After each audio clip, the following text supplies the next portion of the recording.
We got the bait and switch, and if Mando's not careful, he'll wind up with the Bo Katan itch.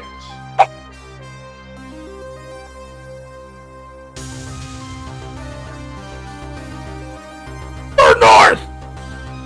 It's Moonta Eve on Tatooine. That's where we got Mando heading to at the beginning of this episode. Star Wars Rhea Perlman is dealing with the Guido species racer looking for new parts for his pod racer or his fucking ship or whatever the fuck it is. Where she blatantly fucking rips him off by stealing the parts off his ship and saying they're not available just to have some Jawas from her Jawa orgy crew. Hiding the parts from him just so she can rip him off, paint him a different color and run off with some quick cash.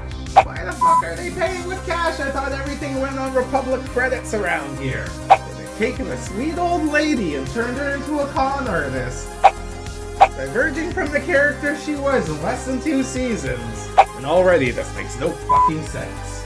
All those sensors on the ship Din Djarin keeps talking about. You would have figured you already would have known that that bay was already occupied. So fucking dumb. Furthermore, where did they move fucking Guido's ship to? And the Grogu flip. Oh my fucking god, the Grogu flip. It's so fucking stupid. Where he does this giant fucking ninja flip out of the fucking Naboo fighter. It seriously looks like someone just threw a fucking Grogu toy out of the fucking ship. VFX that looks cheap, that looks fake. The true fucking story, they lost 10 fucking Grogu stuffies while filming this scene. And though he said his ship is running in perfect condition, Star Wars Rhea Perlman still convinces him to get a fucking tune-up anyways. In this episode, you'll see there's all sorts of examples where women do fucking shit better than Din Djarin anyway. So he asks her about the IG-11 chip. Of course, she says they don't make them anymore, but offers him up an astromech droid anyway. That's completely falling apart in front of his own 2 fucking eyes. And after a whole big meeting with Grief Karga in the last episode about how only an IG-11 would do, he says, this fucking piece of garbage looks good anyways, I'll take it. How fucking stupid is that? Furthermore, he says he needs a droid that's good for Sri Lanking. Yet somehow a 3-wheeled astromech droid is still the best fucking option for him? It's so fucking dumb it makes no fucking sense.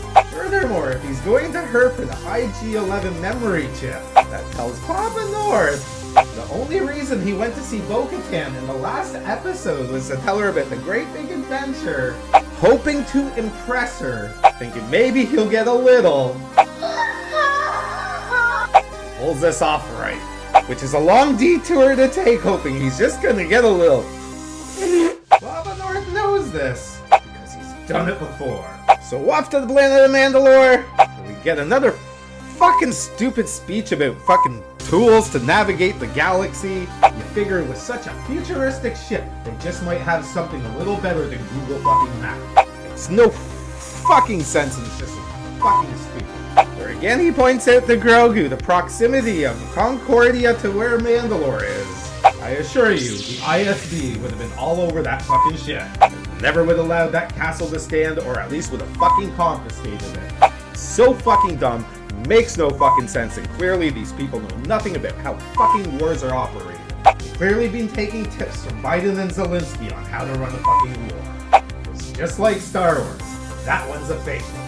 So Mando breaks the atmosphere on Mandalore and is beginning to land when he notices none of his electronical tools are working due to the disruption in the magnetosphere. Which probably should have meant that he would have crash landed the Naboo fighter and his astromech wouldn't have worked fucking anyways. But Papa North don't fucking write these shows. He just fucking critiques them. So Mando sends the astromech ahead to see if the oxygen is breathable on Mandalore. He then pressurizes his helmet anyways to breathe.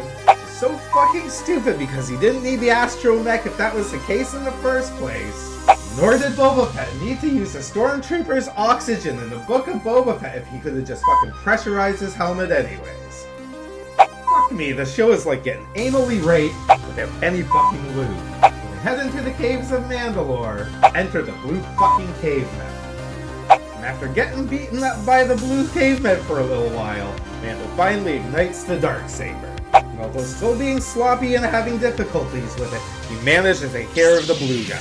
It's so fucking stupid because in the Dallas Bryce Howard episode, he managed it much better. And with a 2-year time gap, if you're telling me he didn't ignite it once in that time and learn how to use it better, then you're fucking stupider than you look. Although he's never been to Mandalore before, he happens to land right where the Civic Center is. And with no fucking navigation tools or anything working on his ship after he broke the atmosphere, somehow he knows a place that he's never seen before in his entire life and just trusts that he's in the right fucking place. How fucking stupid is that? So him and Grogu jump down to the bottom of the Civic Center. It's all dark and spooky, so he lights the flashlight on his helmet. All sorts of heat sensors and everything else in his mask. The fact that he has to use a fucking flashlight on the side of his fucking helmet is the dumbest fucking thing I've ever fucking seen. It's in the world of lightsaber spaceships and Death Stars. We're still using fucking flashlights. I hope you brought some AA fucking batteries for that, because you definitely didn't bring your AA game for this fucking show. And just when we thought there'd be no more trouble for Mando, giant fucking mech spider. They ordered it specially from Tim Burton. Is this supposed to be Star Wars or fucking Wild Wild West? Dumbest fucking villain I've ever fucking seen. So giant mech spider captures Mando and takes him back to his lair. Even though little Grogu can take care of a Mudhorn, put a Rancor to sleep, and stop a giant fucking fireball from Moff Gideon, he still can't manage to force pick a lock or take care of this 3-foot-long little alien outside of his spider mech suit. Makes no fucking sense! Fucking stupid if you think it does. I fucking hate this show. So as he's getting his blood drained from the fucking mech spider, Jaren yells to Grogu, "Go get Bo Katan," or as Up North likes to call her, Star Wars Kevin Smith Tila. Even though I still would. Twice. But before he can get back to the Naboo fighter, blue fucking alien, taking out the enemies in his path. So fucking stupid. And if you don't think of this, you must subscribe to Den of Nerds and Josh Lucas. So Grogu goes to Bo Katan's planet, where she's still on her period for like the 30th fucking episode in a row. Her fucking pouty face, life is miserable, and she clearly hasn't left that fucking throne for ages. And who does all the cleaning, cooking, and dusting in that castle's beyond Papa North? Don't fucking tell me that one fucking mech droid that she has does it all for her. I'm tired of her acting like a fucking cunt this whole fucking series. She runs out to the Naboo fighter saying, "Let's get rid of Mando once and for all." And when she realizes Mando is not in the ship and he might be in trouble, after saying, "Let's get rid of him for once and for all," she changes her mind and decides to jump to the rescue. Because reason. So fucking dumb. Even the fucking Babu Prince made more sense than that. But that's not saying a whole fucking lot about this show. So she enters the caves of Mandalore, but here come the blue fucking aliens again. Unlike Mando, she's able to pew pew pew. Papa North still loves his pew pew. Unlike Mando, manages to handle them with little to no trouble at all. Spoiler alert! They're later gonna reveal that she's a transgender, and that way this whole thing will make fucking sense anyway. For all you Favreau Filoni fans out there, maybe it's time to admit they don't know what the fuck they're doing or what the fuck they're talking about. Don't get me wrong, Jon Favreau, we all love fucking L. Dave Filoni, you're not Indiana fucking Jones. So Bo Katan and Grogu find Din Djarin in the cage. Just so fucking dumb. This must be the slowest fucking blood-sucking machine I have ever seen. We have traveled intergalactic areas of outer space. This thing still hasn't fucking killed them. Mech Spider-Man doesn't pick up the Darksaber blaster that was left on the ground from Mando. Bo Katan finds it. And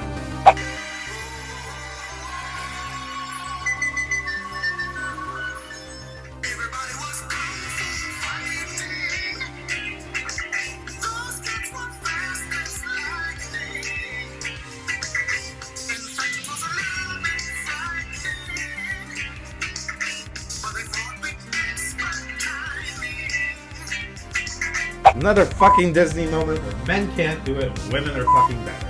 With a weapon like the Darksaber, where they say your emotions have to be in check and in balance to yield it, where the fucking pouty bitch she is. I'm surprised that the fucking cunt can handle that Darksaber so well. So Mando's free and all rejoice! Yay. Where we then get some Bo Katan deposition about her background. He then takes up a little thing called hog soup for Mando and Grogu to eat. I'm sorry, these cardboard circles with pictures of Elf on them taste horrible. Din Djarin has to go and take his bath. Anyone tell you should never fucking eat before you swim? We're at the Living Waters of Mandalore, where Mando decides not to strip down and keep on all of his armor before going in.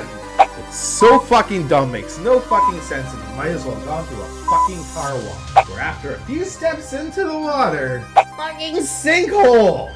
Or hole, or anything, it's a ledge, he walks off the end of it, sinks to the bottom of the Living Waters of Mandalore. Bo Katan speedily jumps into water to prevent him from drowning, even though he has a fucking pressurized helmet that's breathing him oxygen anyways. Jetpacks that work under fucking water. Jesus fucking Christ, this is so fucking stupid. As Bo Katan swimming towards the Mando, what do we see underwater? Fucking Mythosaur. As all the Star Wars fans are cheering, woo! We got a fucking Mythosaur! What Papa North wants to know, what has this giant fucking creature been eating this whole fucking time on Mandalore to let it survive for this many years?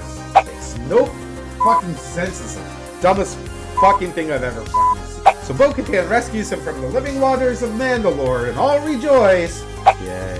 And this is pretty much where we leave off the fucking episode for another week. We're only 2 episodes in, and Papa North already fucking hates this show. And a big shout out to my best friend Patti Richardson for making sure all these videos reach as many people as possible. And to the Rezonator for providing us with great tracks for every single one of our videos. And to you, the Nerd North subscribers, we could never do these videos without all of you. Until next time, Nerd North.